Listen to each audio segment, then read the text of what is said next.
All right, welcome back, everybody. Let's get straight into it. All right, we're once again talking all about the war in Iran. I'm not going to spend too much time about it tonight because we've been talking about it. Talked about it last night. I've been talking about it. I think you guys know the score here. I'll do a little bit of background tonight, but for the most part, I want to talk about the latest. So as you know, we have this huge buildup of military force in the Middle East. And it is becoming very clear that there is going to be some form of action. Up until this point, it was a question whether anything would happen. Why is that a question? Because people are speculating that this is a deterrent. We're moving all of this force there to make a very credible threat. We want to make it look like we're getting ready to bomb Iran so that we can get them to come to the table and agree to our demands. I hesitate because a lot of people are saying we are trying to get them to negotiate. It's not about negotiations. We want Iran to give up nuclear enrichment. They are refusing. We are giving them an ultimatum. Now, it has become clear in just the last week that this is not about a credible demonstration of force. That's clearly not what this is anymore. I mean, the numbers just don't back it up. It's just not enough troops. It's not enough ships. We're talking about, like, you know, a couple hundred aircraft versus over 1,000 aircraft. That for the first Gulf War, not even close to the second. We're looking at like 30 to 40,000 troops instead of 150,000 troops. So it's nowhere near close. And, you know, let's be real, like, Iran is much, much bigger than Iraq. This is not a threat. It's not a bluff. This is real. There's going to be a strike. It seems very obvious now that that is where this is headed. Obviously, nothing is ever 100%, but it seems very likely that there will be some form of military action, and that's where this is going. Now the question is, what is that going to be? Because as you know, a month ago, the Trump administration was considering carrying out a limited strike on Iran in the middle of these nationwide protests. And Trump stood down because, in the end, actually there's two reasons. They did not have enough firepower to topple the government, which implies that their goal is to topple the government. And secondly, because of the intercession of our allies. Because all of our allies in the region, Turkey, Pakistan, the Gulf countries, Egypt, they all came to the United States and told us not to intervene. So that bought Iran another month. The combination of those two things, the lack of U.S. presence in the Middle East coupled with last-minute intervention of basically all of our allies, it bought Iran another month. And in that period of time, the United States has increased the amount of naval firepower, air firepower, everything, so that now we are locked and loaded, offensively and defensively. We are ready to carry out a sustained air campaign against Iran for weeks, and that is a very complicated ordeal. And we are also ready to defend against any kind of retaliation. It's pretty clear that the placement of the interceptors, the surface-to-air missiles that would be used to intercept outgoing missiles, or I guess it would be incoming fire, from Iran, they are located mostly in Jordan, actually, which is directly in the path where if you want to intercept missiles that are coming to, because let's be real, the main target for Iran's retaliation will be Al Udeid Air Base in Qatar, and U.S. personnel has been moved out of harm's way, and additional defensive systems have been deployed, and that includes not just another THAAD system and Patriot missile batteries, but also missile destroyers that have radar systems that can detect and also intercept incoming ballistic missiles. So we're ready to go. Now, as we talked about last night, the question is, what is Trump going to do? Well, Trump and Rubio and Steve Witkoff have come to Iran and said, this can all be avoided. You do have one last chance. If you give up your nuclear enrichment, you have to forfeit your stockpile of enriched uranium, and you have to give up your centrifuges. And they are saying, short of that, we are not going to destroy you. Iran is miscalculating right now. They still think this is a game.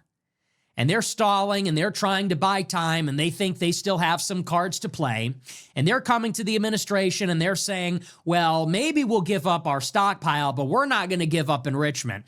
And if we agree to restrict enrichment, well, we want sanctions relief. And this is what has been playing out in the past week, 2 weeks. I mean, you could assume that their behavior is due to them, they have a bomb or they're very, very close and they're secure in that knowledge that they're very close to getting a bomb. In that case, could you blame them for playing coy? In that point, it would strategically make sense in that point because, you're kind of holding you're holding your hand essentially. You're not showing your cards. But yeah, Nick's probably right. The thing is the guys that are leading Iran are not known to be the best strategists. They're not really known for making the best moves. Let's be real. They tend to lose over a long term. So, and that's what happens when you're like an Islamic cleric based society. Yeah, you're not going to be moving at a high IQ level like the US military or US political society. Iran is floating these concessions and the United States is not biting. White House is looking at Iran and saying, yeah, not good enough. That is not actually on the table anymore. You had your chance last year. If you wanted sanctions relief and investment and you wanted some kind of deal like that, the time for that was last April. It is February 2026. It's a new deal. And the deal is this. We get everything we want or we destroy you. And that's the deal. And Iran is still playing games. Well, we don't want to meet in Turkey. Well, we don't want to talk about missiles and proxies. Well, we'll give you the stockpile, but we're not going to give up enrichment. And the United States has been very clear, basically since Tuesday, and it is uniform. The press secretary, spokesman for the State Department, Rubio, the vice president, and the president have all said, look, we are over here, and Iran is still all the way out here. If they don't come to our position, we're going to war. And Iran is showing no willingness to do this. So like I said, there's going to be an intervention. The question now is how big, how long? Okay. Pause. I hear it. Let's rephrase that. That's just disgusting. Can you get your mind out of the gutter, please? That's just gross. I don't know why you even went there. The question is the scope and the scale. Just filthy. What a filthy, disgusting show. The scope and the scale of the attack. Children are watching this, Nick. Like, come on. And then, and this is a related question, what is the purpose of the attack? Is it going to be a surgical strike, a very limited strike, maybe a one and done, hit them really hard one time? Or is it going to be a sustained strike over a period of a week or multiple weeks? And we hit them really hard multiple times. And the related question is, what is the purpose of this? Is the purpose of the strike to topple the government, which you could say that is the maximal option, is full-on regime change. We are trying to utterly destroy the regime. I don't think Trump's a complete regime change maximalist when it comes to this. He ran on, making fun of Jeb Bush about, his brother getting us into Iraq. I don't think he can really go full bore. It's a nation of 90 million plus people. Like, is it realistic? I don't think they even have the forces in the region to do that. So, no, I think it's about keeping Iran weak because that's all he cares about. Regime change in Iran would be nice for it, but it's really about just keeping Iran permanently weak. By decapitating its political and military leadership, destroying all its defenses, its strategic weapons. Or is the goal more limited? Do we seek to destroy their ballistic missile stockpile, which would leave them defenseless? Do we seek to some of their leadership, but not all? And maybe that's the Ayatollah, and maybe it's some of the more hardline military leadership. And maybe in that scenario, the goal is not actually this time to have a once and for all regime change, but to degrade Iran politically and militarily so that whatever remains will be compelled to make a deal. So that if they wipe out, let's say, half the political leadership or the top of the political leadership, then the successors might be pliable. If we destroy all of their missile systems, and they're a defenseless country, being vulnerable, They will have no more cards to play. They will be completely defenseless. And then they will raise the white flag. They'll see that the writing is on the wall. The regime is effectively over. I think they think regime change, if they just take out all the clerics, I think there's a part of the Trump administration which thinks that the underpinning of all of this is really the clerics, and they just kill them all. Then the Iranian 2.0 revolution will happen. Now, we have a report today from the Wall Street Journal. It's an exclusive, and it cites unnamed sources inside the administration, and they talk about President Trump's thinking on this, and I'll read it to you. What they say is that the president is considering a more surgical strike, and if Iran does not make an agreement after that, then we're going to get a more comprehensive strike. And this is a story from the Journal. It says, quote, President Trump is weighing an initial limited military strike on Iran to force it to meet his demands for a nuclear deal. That would be a first step designed to pressure Tehran into an agreement, but it would fall short of a full-scale attack that could inspire a major retaliation. The opening assault, which, if authorized, could come within days, would target a few military or government sites.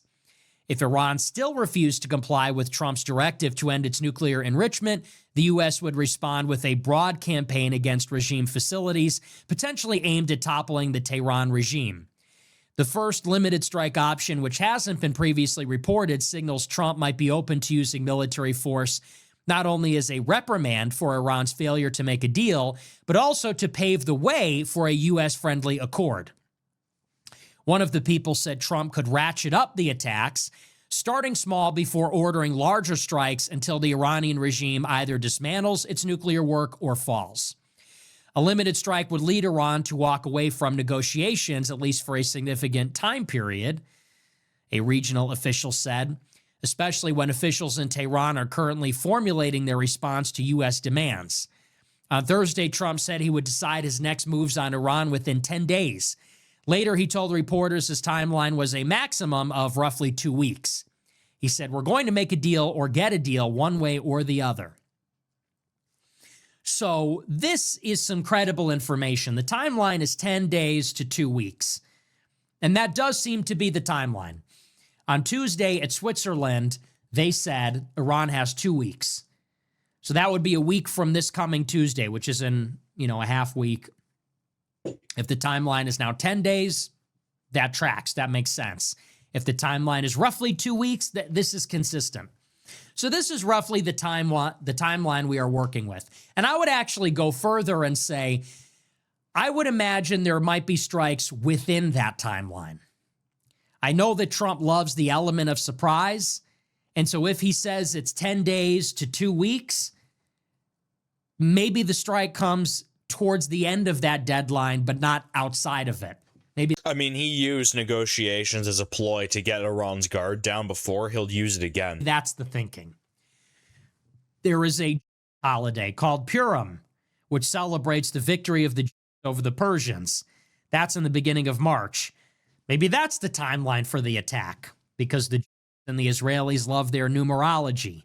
Last year's attack commenced on June 13th, otherwise known as 613, which is a number of commandments in the Bible, in the Mishnah. I hate numerology, man. It's just such foo-foo, retarded garbage that people spew out. It's just I don't like that shit. At least with astrology, it's all right, well, we have religious debate and it says in the Bible that stuff's real. It's, okay. But with the numbers, the numerology stuff, it's like that guy Gary that Sneeko's beefing with from that stupid podcast with Fresh. That guy Gary is a numerologist. And it's the dumbest, it's the stupidest, lowest IQ thing ever. It's you think you can predict what's going on by just numbers. You're just spouting out random numbers too. That's all it is you're assigning number values to all different things and adding and subtracting. It's completely arbitrary. Nothing to it. So are we going to wait outside of those 14 days and get to Purim? Might it be inside those 14 days? I think roughly, though, we're working with a timeline like that to prepare for a military strike. As to Iran, I think that Iran underestimates the peril they are in. And maybe their strategy is simply to stall. They are engaging the United States in talks. The Ayatollah has given permission for the president and the foreign minister to engage the United States in talks. But they're not budging. They're not budging on enrichment. There's no sign that they're budging. They're agreeing to some compromises, but their red line remains, which is they're not giving up enrichment. And they're effectively daring the United States to come at them. And they think that they are safe because I think they underestimate the willingness of the United States to go all in. They believe that in order for the United States to topple their regime, the United States will need a ground force, will need to invade. And they don't believe the United States will do that. And they also think that any protracted war with Iran will bleed into the midterms. And they underestimate Trump's willingness to engage Iran when the midterms are so soon. But I think that's a miscalculation. I think that the president is looking for a quick and decisive win here. I think, as we saw in Venezuela, he is willing to act decisively, and he's willing to act creatively. And this may not be all the forces that he's willing to bear. He says 10 days to 14 days. It's like, well, that would be a convenient enough time for more carrier strike groups, more destroyers, more aircraft, more THAAD systems to get put in place, more ground troops, perhaps. That's enough time to put a much bigger force in place in the region. He's throwing out that old playbook. It isn't 2003. It isn't 2011. It's not like these other wars. And Trump, although he thinks that regime change is sometimes necessary, and I think that Trump loves this maximum pressure strategy that sometimes overflows into military action, it is a different playbook. I would call it like a form of smart power. And I hate that expression that comes from Hillary Clinton when she was Secretary of State. It's not soft power. And it's not exactly the most blunt form of hard power, but it's hard power applied in a smart way. Like what happened in Venezuela. The conventional thinking in Venezuela is that we're going to invade, or that we're going to do a major air campaign and we're going to fight their entire military and then we're going to kill everyone in the government. And Trump threw that old playbook out. It wasn't that. It was an abduction. It was an extradition. We just went in using very unconventional tactics and unconventional, perhaps, weapons. And by overwhelming their air defenses, we were able to get special forces in there, pick up the guy, and take him out. And then we, in a very strange way, it's very bizarre, we are now working with the remnant of the decapitated government. The regime remains in place. The security architecture remains in place.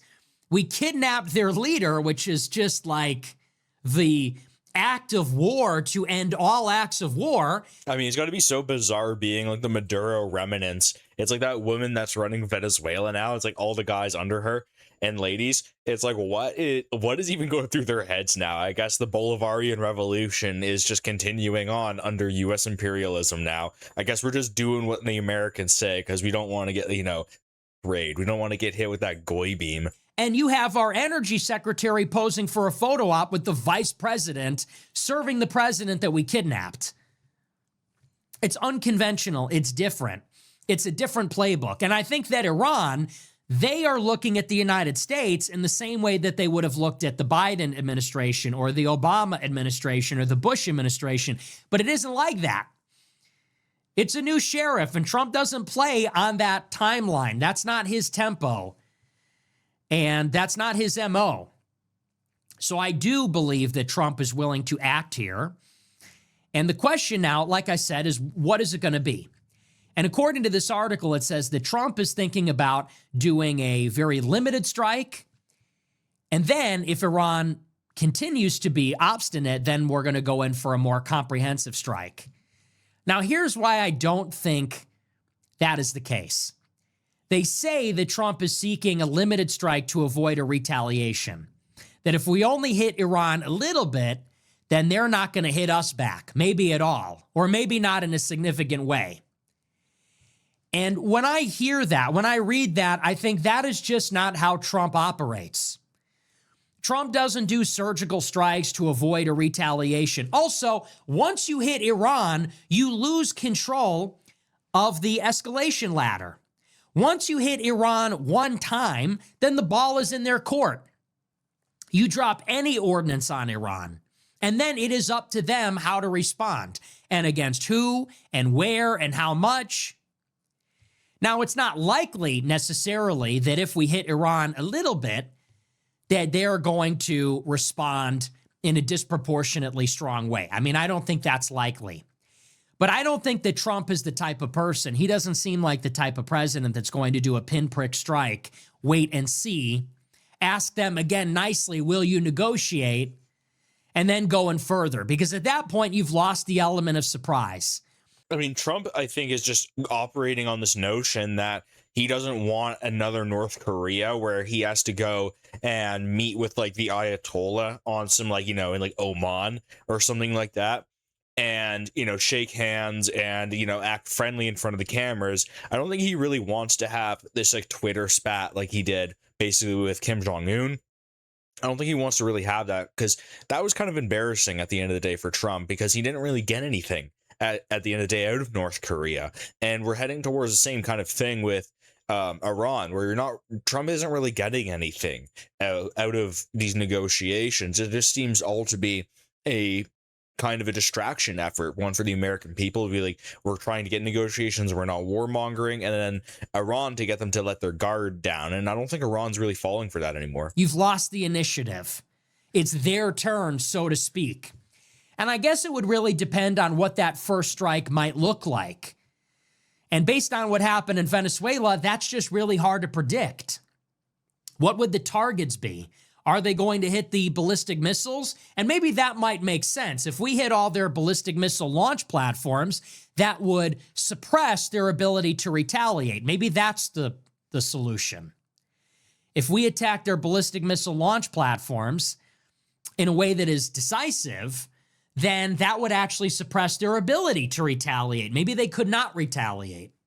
And without any kind of strategic weaponry at all, without their nuclear hedge, without their missiles, without their proxies, well, then they are naked. They are completely vulnerable. And so that might be an option where, at that point, they would be willing to capitulate. Or maybe it is attacks on the regime. Is it an attack on the Ayatollah? That almost certainly is something that you don't walk back from. I don't know that Iran could come to the table after that. Maybe it's an attack on their military leadership. I think that too might have the opposite effect. And then, if Iran capitulates, well, I don't know. I don't see how they could have any confidence that there wouldn't be more strikes against them later by the United States, or a combination of and the United States. So if I had to guess, I think that this is a form of, I don't know what the terminology would be, but I think they're trying to throw Iran off the scent here with this. I think this is a feeler. I think this is a signal. I think this is being deliberately put out by the administration. And maybe they're testing the waters even on how this will be received by the American public. Maybe they're putting this out there, testing the waters with how Iran will respond. I mean, the gunboat diplomacy thing can do wonders for polling, because you do, you know, to the normie, a low IQ slop consumer that just listens to mega shills on Twitter, oh, we're winning because, oh, Trump sent Jared Kushner and Steve Witkoff to go negotiate, and we sent a bunch of, you know, we did the gunboat diplomacy thing. We sent the aircraft carriers, we sent the destroyers, and wow, guys, look, we're winning. America is strong, right? It doesn't, you know, is it really just like that? It might be like that, you know, that in vain, really. There's a credible threat that the United States is going to make a move like this. Maybe that increases Iran's willingness to negotiate before they're hit at all and trapped in this cycle. But I don't think this resembles what the ultimate plan will look like. I think if there's going to be a strike, it's going to be a very hard strike. I think it's going to be a very big strike, and it's going to be a surprise. And I think that Trump is going to leave Iran in ruins and maybe let a remnant of the regime make a decision. And the reason why I say this, and this was sort of my prediction last night, is that The calculus about this strike centers on the fact that regime change is really not desirable and not feasible. To dislodge the Iranian regime, as many people have said, you need more than air power, and that's really all that is there right now. We don't even have a lot of air power. If you want to dislodge the Iranian regime, air power is insufficient. Naval power is insufficient. And we don't even have a lot of it there. We wouldn't even have sufficient air and naval power if we were pursuing regime change with a ground force. So we just don't have the force posture for that to be feasible, to dislodge a government, defeat a 1 million-man army, and whatever remnant there would be from the Revolutionary Guard or from the military or loyalists to the Ayatollah. It just isn't there. Yeah, I think for the first Gulf War, it was like 6 aircraft carriers plus coalition forces. And then you have 2 aircraft carriers and no coalition. I don't know, it doesn't really seem like the kind of force that would topple a nation of 90 plus million. Nor do we want to do that. That's also not desirable. The last thing the U.S. government wants is a ground war in the Middle East for a variety of reasons. Because of the debt, because we have all these other responsibilities. We are fighting Russia in Ukraine. We are planning to fight China in Taiwan. The last thing we want is to be spread thin with Patriot missiles, for example, but also other kinds of weapons, aircraft carriers. We don't want to be tied down. We don't want to be on the hook because we're preparing for other conflicts in the Caribbean, in the Pacific, in the Indo-Pacific, I should say. So I don't think even the Pentagon wants that. I don't think the administration, that's just not even in the cards. What's more, even if you were to somehow cause chaos inside Iran, maybe you take out the Iranian regime with air power, then you get chaos. There is no alternative regime. There is no political alternative. There are no other institutions. There's no leader that has legitimacy. In order to have a regime change, you need to have a backup plan. You need to have a plan in place to stabilize the country, and then you need a replacement regime that can restore order. And there is nothing resembling that. There is no stabilizing force. There is no ground force. There is no alternative institution. There's no alternative political leadership that can take the place of the Ayatollah. Unless they are that crazy and actually centered on reestablishing the monarchy. Like, dude, reestablishing the Iranian monarchy, the Persian monarchy in 2026 under the guise of bringing democracy to Iran. I don't know how you sell that, but they might be so in the pocket of it that that might be the plan. I don't know, but that would be really crazy if they did that. And so what happens if you simply destroy the regime? Well, then you just get a humanitarian crisis and chaos. The borders open up, the refugees start pouring out. You get armed gangs, you get Islamism, you get probably in the end, maybe a government that is worse than the one that came before, or the complete breakup of the country. And either way, this is catastrophic. This is not only is this not in the best interest of the United States, but it's also not in the best interest of our allies. That is not in the best interest of the Emirates, Qatar, or Saudi Arabia for there to be all this trouble in Iran. Not least of all because there are significant Shiite populations inside a few of these countries, like Saudi's eastern province and in Bahrain. You have a revolution in Iran, and in particular, you have a revolution against the Islamist government. Well, what effect does that have on Saudi Arabia with the Shiites or everybody that's under the thumb of a hereditary theocratic monarchy? And the same story is true in Bahrain. I mean, yeah, like Saudi Arabia has had Shia insurgency problems for many, many decades now. It's been a real issue. You've had all sorts of terrorist attacks. I mean, the Houthis have been literally lobbing missiles at the refineries. So Saudi Arabia has deep interest in this. So the government, the U.S. government doesn't want the instability and doesn't have the force posture and doesn't want to make the commitment, and neither does the Gulf. The Gulf doesn't want the instability. The Gulf doesn't want the war. The Gulf doesn't have the force posture there. They're not even allowing us to use their airspace. They want out of it. So we don't have anything resembling a coalition. Nobody is willing. Nobody's cooperating. Nobody supports it, least of all our own government. So what the United States is looking for is compliance. with limited intervention. And if I had to guess, with a significant percentage of the regime intact. I don't think the U.S. government wants the Iranian regime necessarily to be replaced by something else. I think that what the United States wants is to make the Iranian regime bow and give up the centrifuges. Now, the outstanding question inside of this, which is sort of interesting, is this is where you see the fundamental disconnect between Washington and Tel Aviv. We are thinking about the calculus of the United States and, to a lesser extent, the calculus of our allies, Doha, Abu Dhabi, and Riyadh. We're thinking about what is our grand strategy for the world and how does the Middle East fit in it? What is the strategy of our regional allies here that we have significant investment with and we have defensive guarantees and military commitments with these other countries? And when you think about the calculus here, when you actually break it down, we don't want a ground war. We don't even really want regime change. Yeah, and there's whole white papers, written at the CIA, at the DOD that specifically line out. They're like, well, here's objectively where our interests do not align with the state's interests. So, and the American government is not naive to this. They know exactly what it's up to. There's people in the, it's just that the Zog has more power. But there's a large amount of U.S. government people that go, yeah, this isn't really going to work out for the United States. We don't want what is required for regime change.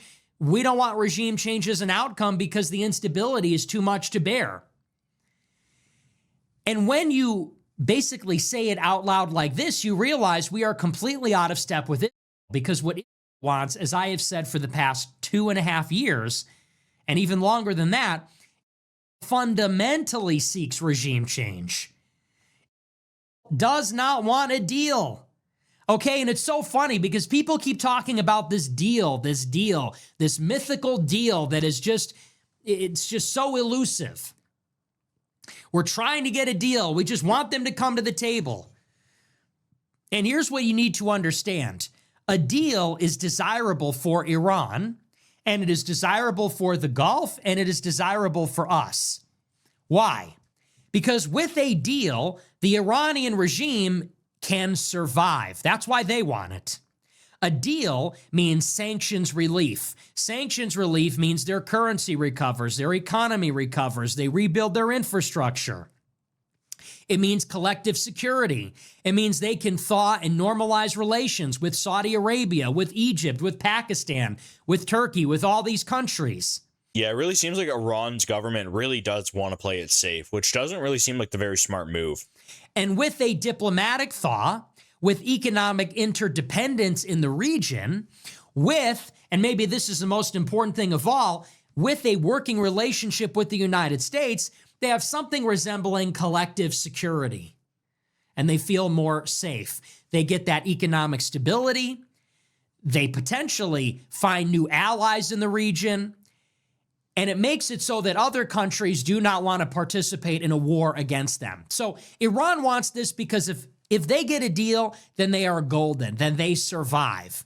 And the Islamic Republic lives to fight another day. And it's not impossible. People are always saying, well, Iran and its theocratic Shiite government is going to end eventually anyway because the people don't really support it. Well, the counter argument is look at Saudi Arabia. And I know that's not a perfect comparison. I understand that. But of course, the real reason there is so much instability in Iran, it really has nothing to do with the type of the regime. It has to do with the sanctions, the industrial sabotage, the diplomatic isolation. Iran cannot have an economic relationship with Europe or the United States or most of our allies. And they're being attacked all the time. They can barely sell their oil. They have to sell it at a discount to China, and they can't even sell all of it, and their infrastructure is being attacked all the time. So Iran wants a deal. We want a deal. The Gulf wants a deal. Why? Because then it means we can stabilize the region and we can leave. If Iran is behaving, if Iran doesn't have nuclear centrifuges, then we really don't have to worry about them that much. And we could go and focus on the regions that matter to us, which are the Caribbean and the Indo-Pacific. It's not good enough for, though. It needs like needs the complete package deal. It needs like the full war, the total war. Anything short is just not enough for what their plan is. We can worry about the Strait of Malacca, not the Strait of Hormuz, the island chain, not the Persian Gulf. We can worry about even our own backyard. We can worry about South, Central, and Latin America in general. That would be the goal. That's preferable for the United States. What is preferable for, again, is that they do not want a deal because they want to see the Iranian regime collapse. Why? Because the revolutionary theocratic government of Iran actually has a message that appeals to Muslims throughout the Middle East. So this is why Iran is so powerful. They have a revolutionary message, and they are now the patron of all these proxies in the region. Yeah, like when we talk about third worldist ideology, dude, the biggest clerics and the biggest imams that are speaking to millions on the internet, I mean, hundreds of millions, if not billions of people are listening to the biggest clerics. They're out of Tehran. Dude, the biggest clerics and imams in the world are online, and they're speaking in Tehran to huge crowds and live streaming it. The Houthis in Yemen, Hezbollah in Lebanon, Hezbollah in Iraq. There are minorities, or in some cases, majority of Shiites in some of these other countries, like I said, like Bahrain, Saudi Arabia. This is a problem for Israel because it gives Iran influence in these countries. And if Iran has influence in these countries and has armies in these countries, then that means that they are a counterweight to Israel's influence in the Middle East. There is balance. Saudi Arabia doesn't have the same influence like that in the way that Iran does. And so Iran, with a huge population and a huge economy and lots of oil and a massive military and an idealistic or ideological message that appeals to populations in many countries, that makes them a very formidable competitor in the Middle East. And it doesn't like that. What's more, Iran and Israel are set against each other. They are permanent adversaries. Iran supports the aspirations of the Palestinians for statehood, and Iran ultimately is talking about a nuclear weapon because they want to be a regional power. To the extent that Iran makes a deal with the United States, and like I said, they're golden and they get to remain in perpetuity, that means that Israel cannot have uncontested influence in the region. So they don't want a deal that enshrines the Islamic Revolutionary Guard. They actually oppose a deal for that very reason. If a deal keeps the Iranian regime in place, then they are actually incentivized to sabotage any deal. They hate a deal. You have to keep in mind, too, Iran is poised to be a main beneficiary of China's Belt and Road Initiative over the next 10 to 15 years. So any sort of delay genuinely gets Iran to its golden parachute, essentially, which is to connect. It's really the Silk Road, it's the Silk Road 2.0, and Iran will be center in the middle of that. And it'll be trillions and trillions of dollars for Iran. So people say, well, it's a question of can we get a good deal? Can we get Iranians to make a deal? They do not want a deal. That is not their goal. That they don't want the happy ending, in other words. In our minds, we're thinking that's the happy ending. How could we possibly get to this situation where everybody's at peace and there doesn't need to be a war and we could have diplomacy prevail and everybody can walk away happy? No, it wants to rain on that parade because that is not their happy ending. Their happy ending is that Iran falls and the regime falls. And ideally, Iran is split up into different countries. And maybe you have a Kurdish country come into existence. Maybe you have Kurdistan. You have Rojava in Syria. You've got Iraqi Kurdistan, Iranian Kurdistan, maybe even Turkish Kurdistan. And Kurdistan becomes its own country, and it's Israel's closest ally. And then that becomes a hedge against Turkey. That diminishes Syria and the new government there. That diminishes government in Iraq, and it splits apart Iran. Maybe there's going to be a Turkic country that comes out of Iran. There's A lot of people, if you ask anybody from the Middle East, they'll tell you Kurds are like the barbarians. They're like warlords, dealers, gangsters. They show up in, pickup trucks and Toyotas with, anti-aircraft guns on the back and AKs, and they take over your village. That's all they are. They're just barbarians. Who knows? But actually wants chaos there. That is a country that is too big to exist. Wants it to be dismembered, chaotic, weak, or subservient to the United States and it. So the reason I spell this out, and maybe I'm repeating myself a little bit, is so that you can understand, yes, the United States has all these plans about how they want this to go. And we're being told about it all the time.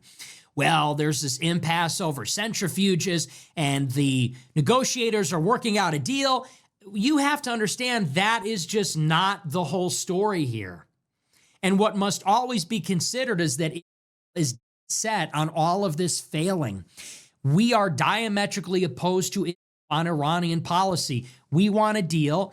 They want chaos. We want diplomacy. They want a war. We want to prevent a regime change if possible. They need a regime change. It is imperative for them. And that is why they got Trump in office. The reason being is because they know that Trump is the one guy who might be the least likely in the world to make a deal. Because Trump ripped up the first deal, Trump Qasem Soleimani, and Trump believes that the Iranians are trying to assassinate him. So it has engendered all this bad blood. They've made Trump the mortal enemy of Iran, and now they've made him president so that he might actually preclude the United States from making a deal as a guy because of this grudge. So it's not about centrifuges and it's not about missiles. It is about regime change. And it doesn't want Iran to have centrifuges, and it doesn't want Iran to have missiles for the same reason that it destroyed Hezbollah and Assad and the Houthis and the rest of it first, because they want to make Iran defenseless so they can destroy them. And that is why Iran won't make a deal. Iran is not going to give up their missiles and their nukes because then they know what comes next. We're telling them, look, we're going to destroy you. If you don't give up your nukes and missiles, we will destroy you. And Iran is saying, look, if we give up our nukes and missiles, then Israel's going to destroy us anyway. At least with the nukes and missiles, we have a fighting chance. At least with missiles, we're a porcupine here. And we can make it very costly and prohibitive for you or Israel to intervene. If we're sitting on a pile of 2,000 ballistic missiles, then everybody knows that if the United States goes in, people are going to die. We're going to rain missiles on it. We're going to rain missiles on aircraft carriers and bases. And this is the same deterrence logic of a nuclear arsenal. Why does a country get a nuclear bomb? To become a porcupine. To make it more costly to intervene than it otherwise would be. And basically make it detrimental or lethal. I mean, the casualties would be pretty severe. I mean, you're talking about, like, Iran has thousands upon thousands of very, very potent missiles that can't really be intercepted. They have access to hypersonic missiles, very large payloads. We saw just a tiny fraction of what can be done during the 12-day war. I mean, you see those missiles like hitting Tel Aviv, you go, yeah, I mean, that will be American soldiers, all right, on the receiving end. If you invade North Korea, everyone's getting nuked. Dead man switch. The regime cannot be allowed to fall, because if it does, they press one button, and South Korea, Japan, the United States all get nuked. Well, the missiles are the same logic. The nuclear hedge was that, and the missiles are the same logic. If the Iranian regime feels as though it is going, they could press that button. We got nothing left to lose.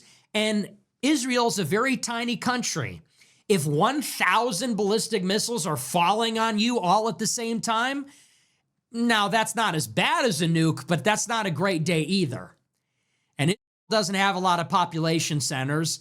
And, they can't shoot all the missiles down. If you shoot down 90% of 2,000 missiles, that's still 200 missiles that are getting in. And that's a bad day. So this is the logic there. We're trying to get a deal. Iran won't make it because the deal is going to make regime change inevitable. So that's why I think we are set, whether we want to or not, on a very decisive confrontation. Yeah, I do agree with the perspective that this will be an overwhelming bombardment.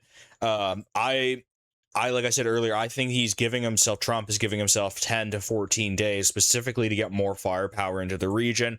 We're seeing all sorts of allocations to Diego Garcia, to air bases in Jordan, and of course, Al Udeid in Qatar. So, expect a very large increase in the force posture in the near future, I would say, because they are going for probably maybe an even bigger bombardment than kicked off the 2003 Iraq invasion, the bombardment on Baghdad. It's hard for me to see, even if Iran were to capitulate to all our demands, all that does is make them prone. That's all that does. It just makes them vulnerable.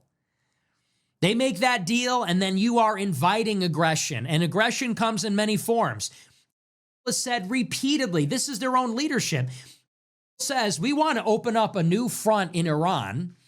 They say we just want to control Iran's airspace the way we do with Syria. Because what happened in Syria? When the Assad regime was on the back foot, it was able to just do airstrikes all day long there with impunity. Syria had no ability to retaliate. They had no defenses. And so it was just open season for a decade. Was able to go in wherever, whenever they felt like it, bomb anyone, anything that they wanted, even the Iranian embassy at one point, or the Iranian consulate. And it was out there saying, we want Iran to be the same way. Well, why can't it do that in Iran right now? Because Iran has missiles. They have missile factories built inside mountains underground because Iran has air defenses. So that's why they want the United States to come in, take all that stuff away by bombing it or through a deal, so that then it can open up that front and you can get the Arab Spring can visit Iran. A Persian Spring can begin. That's the goal.